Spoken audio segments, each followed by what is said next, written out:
دې ډېر درنې او بختورې غونډې همارا مشران ناست زما دندي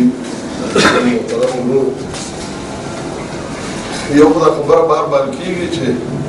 دا د بارګین والا مسله ده موږ ورسره ولاړ زه د خپلو ټولو ملګرو ته ډېر په احترام باندې دا بارګین والا مسله نه ده د پوره ملګر ډویژن مسله ده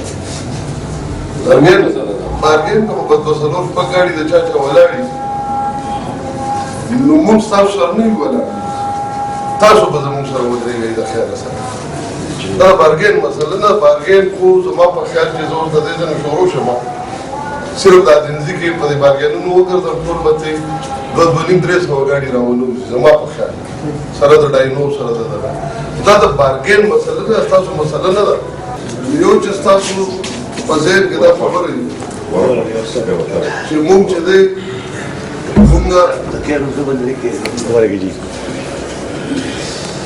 مونږ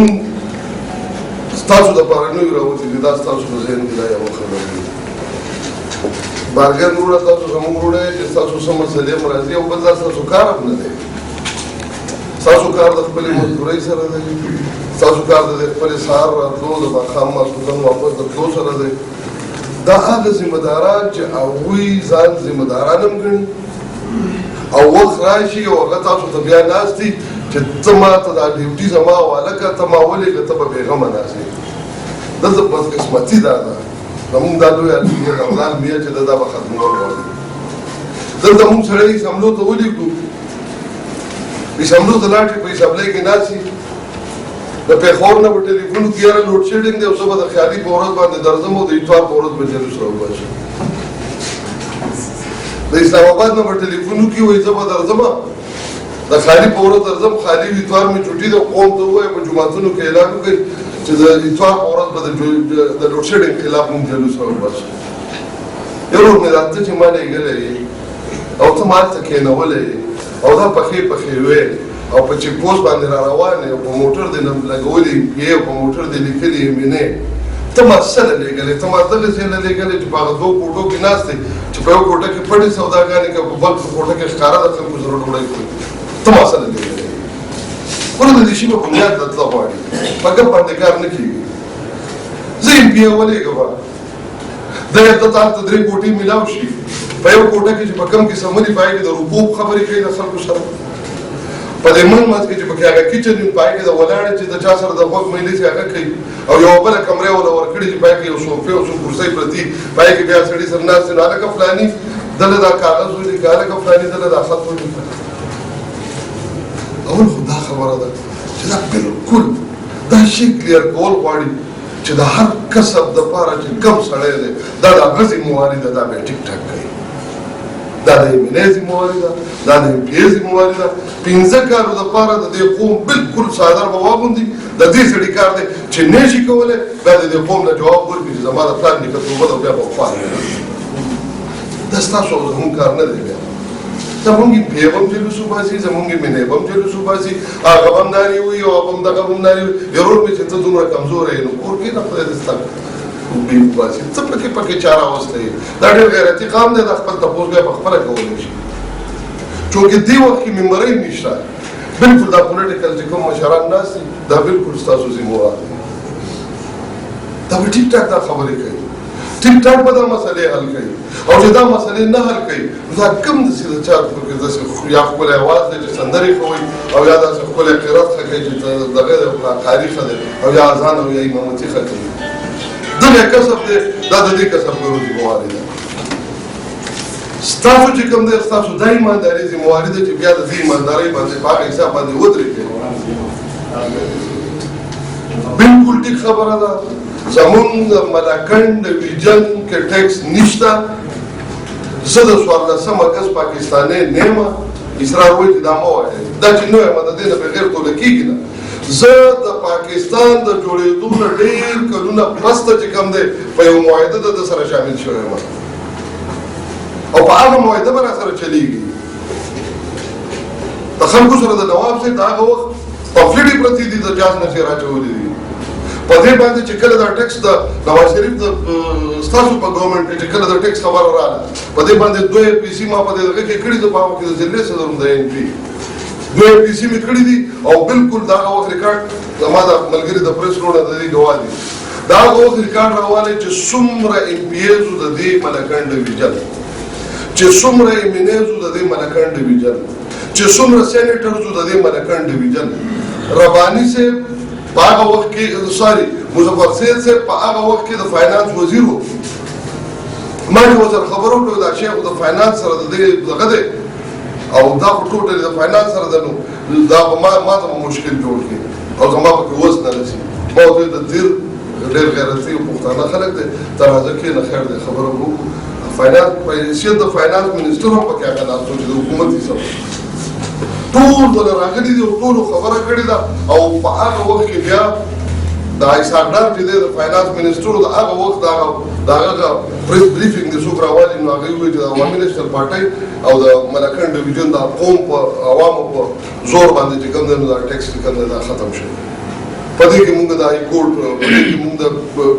د ټریډ یونین په دې کې مونږ د دنیا هر مکتبه فکر صدر او جنرال سیکرټري راوخته په دې پچنګړ کې مونږ کړی دي آل پارټیز کانفرنس دا زمونږ حق دی دا زمونږ سره معاهده ده ورور مې څه چې ګاډي خرڅ کې په کاغذ باندې بیا خبره کوم نو دې خو به بې خونده د خپلې نه به تښتي چې کوم ځای کې غرض دی د هغې کې ته نه تښتي چې کوم ځای کې زما فایده ده په هغې کې دې تښتي داسې عجیبه شي سره مبارزه کړې ده چې هغه پنجابیان وایي میټه میټه حب او کړوه کړوه تو تریخ به توکمه او خوږ به خورمه باقي د احتجاج خبره ده احتجاج ډېر اسان کار دی دلته څلور نیم لکه ګاډي دي تاسو څوک وایي اته لکه ګاډي هېڅ ضرورت نشته د خلکو راوتلو ته دا خپل ګاډي راولو په دې سړکونو یې ودرو که دوی په هلیکاپټرو کې بیا وګرځېدل هلیکاپټر د کوزېدو ځای به ورسره نه وي صرف ګاډي ودرو خپل ګاډي راوباسو په دې سړکونو باندې ودرو دا وایي یوه ښځه وه چې هغې چاته خبره کوله چې خورې زما دا خاوند چې دی زما د لاسه لکپتي شو غریانه شو دوی خورې مخکې څه وایي مخکې کروڑپتي و اوس دوی زموږ سره هغه چل کوي چې سراکو درکوم هم نه او چې دا څه د زړه دي دام نه نالمه دا دوی ته چا دروغ ویلي دا شی چې دی دا شی کم از کم نه چلېږي چې زما بچی د لوږې مري زما بچی نهر دی زما د بچی هسپتال نشته زما د بچی ډاکټر نشته زما د بچی تعلیم نشته 2.5 لکه دی راپسې د بجلۍ بل رالېږلی دی اوړه نرخونه دی راته اسمان ته ورسول او زه چې خپله زه خواري مزدوري کوم دا هم رانه تعلیم نو تا ما راکړي څه دي چې زه ستا سره حساب کتاب بیا به دا خلک دې په دې نه مجبوروي صفا خبره کوو څنګه چې سرتاج خان وایي وړاندې علاج یې دا دی ښه بېغمه بې درده کښېنئ په دې کې د مختلف د انتظامیه سره د دې ډسټرکټ نه واله تر د اسلام آباد د انتظامیه پورې دا ډېر ټیک تجویز دی د دې به مونږ مذاکرات کوو مونږ به خبرې کوو چې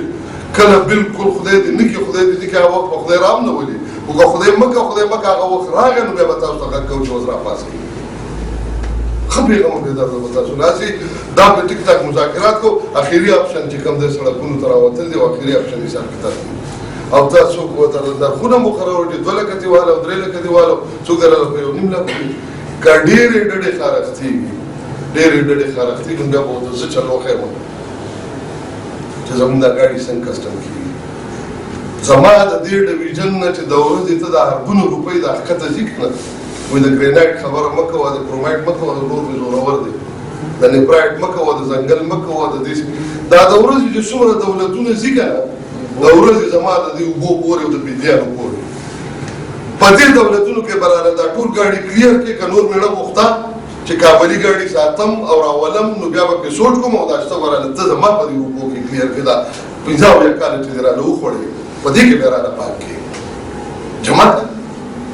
مکمله زما د ملکن نه چې کوم آمدن ځي هغه آمدن چې کوم دی هغه ور واړوه او دلته د نان کسټم پیډ ګاډو حساب وکړه او د قوم له ریلیف ورکړه او د قوم ته چې کوم دی هغه ته به ګاډي کلیر شي بیا به زموږ خوښه چې ګاډي بیا وروستو چلوه او که نه یې چلوه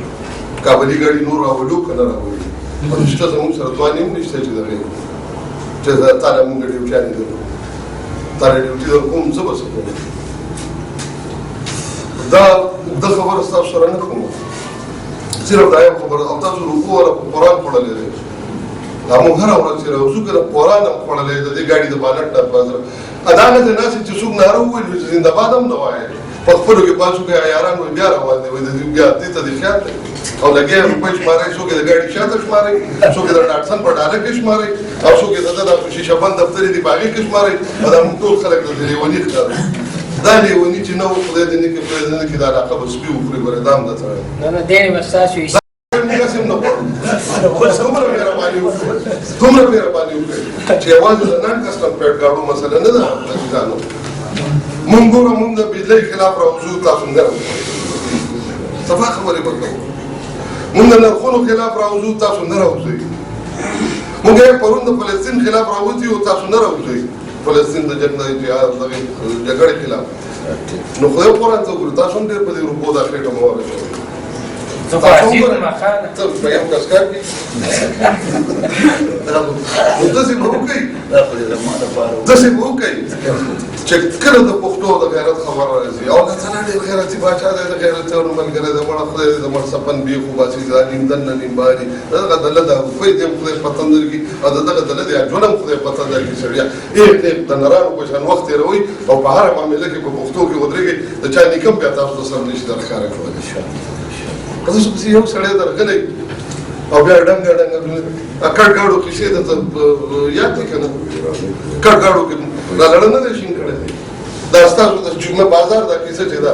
په دې کې به را لړه نه دی شین کړی. نو ستاسو چې خپله مسلې بیا په ایمان درته وایم چې مثال د دغه دی په یوه شپېلي ډول راټولېږئ او چې بیا قامیزه مسله نو چې سړی در په پښه باندې خپه کېږي نو هم پرې ځان ناغرضه کوئ. نو ګوره د پښتو په جنګ کې هم راوځئ د خیره سره. ما دا سړي په ډېره موده پس ته مونږ دي په شریکه دا خو یوازې ټول سفارونه دي هر یو سره ملاوي په شریکه مونږ دي چې ما موږ ورسره لږ دړه دا خبرې وکړو. بالکل الله دې خیر لري د خیره سره. مونږ د دې وطن شهریان یو، نه باغیان یو نه بغاوت کوو، خو د پلار په جایداد کې زما څلورمه حصه ده عزیزانو. دا د څلورو وروڼو پاکستان دی. د پنجابي د بچي د خولې نوړی د خدای د پنجابي د بچي نصیب کړي، د سندي د بچي د خولې نوړی د خدای د سندي د بچي نصیب کړي، د بلوچي د خولې د نوړی د خدای د بلوچي د بچي نصیب کړي. نو زما د خولې د بچي د دې غریب دا نوړی چې کوم دی دا دې ماته پرېږدي. دا جنګ کوو، دې جنګ نه راپاسو، دا ټول عمر مونږ کړی دی او دا به کوو د خیره سره. او د دغه ځای نه نظیر زما خیال دی پاڅېدلی دی د اتحاد او اتفاق خبره وکړه. خدای شته که اتحاد او اتفاق او پښتو او ورورولي او موږ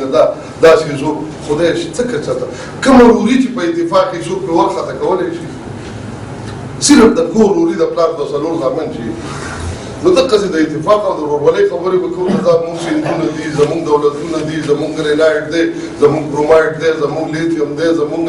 دا اوبه دي، زموږ دا بجلیانې دي. خدای شته که را سره راپاڅېدی که نه نو اتلسم ترمیم چې دی په اتلسم ترمیم کې دا د کوټو دا بجلیګر چې دی که دا زموږ دی، دا بجلي به هم زموږ دی سرکاري. اتلسم ترمیم کې آئیني زموږ دی، آئین را کړی دی. خو باچا خان به مونږ ته وایي چې پښتنو په یو خبره اتفاق کړی چې مونږ به بې اتفاقه یو. مونږ بې اتفاقۍ ته اتفاق کړی دی. که مونږ چېرته یو بل دا بوري او دا لاس او دا ورکړل کارونه بیا مونږ ته ورکړی دی، مونږ به زمونږ کارونه خو د اسلامي جنګونو کې چې دی ولس چې راپاسي، هر پارټي چې راپاسي خپنده را ورسره غږ هم کوئ. که نور څه نه کولی نو غازي بابا له چې په پخوا مونږ واړه اوس خو ګاډي دي چې پیدل به تلو نو د کلي خلک به راوځي نو هسې دې دغه ته راوځئ، د خپل شوروم د غاړې ته راوځئ او هسې چې څوک ناره ووایي تاسو دا زنده‌باد ووایئ مونږ د سره لاس اوچت کوئ هم پرې د دې خلکو ډېره تسلي کېږي.